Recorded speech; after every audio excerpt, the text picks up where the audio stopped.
Kazibari heritage স্টেটে আপনাদেরকে স্বাগতম।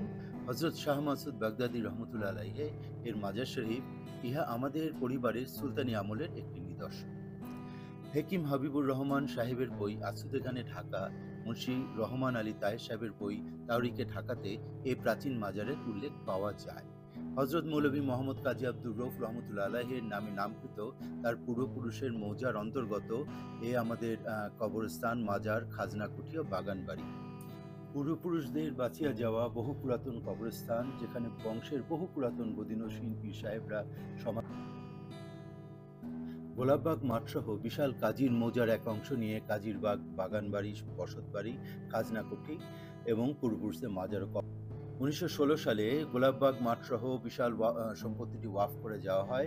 1925 সালে ব্রিটিশ সরকার সরকারি কাজের জন্য গোলাপবাগ মাঠটি অ্যাকোয়ার করে নেয়। এখানে মোগল এবং মোগল আমল পূর্ব প্রায় 60টির মতন পুরনো পাকা কবর ছিল 1910 সাল পর্যন্ত। কিন্তু প্রজারা দান সত্ত্বে জমি না পাওয়ায় তারা এই কবরগুলো অধিকাংশ ভেঙে ফেলে, নিশ্চিহ্ন করে ফেলে।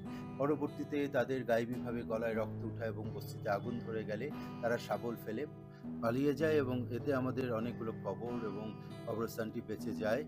কাজীরবাগ মৌজা ও বাগানবাড়ি হলো কাজীরবাড়ি হেরিটেজ স্টেটের একটি অবিচ্ছেদ্য অংশ।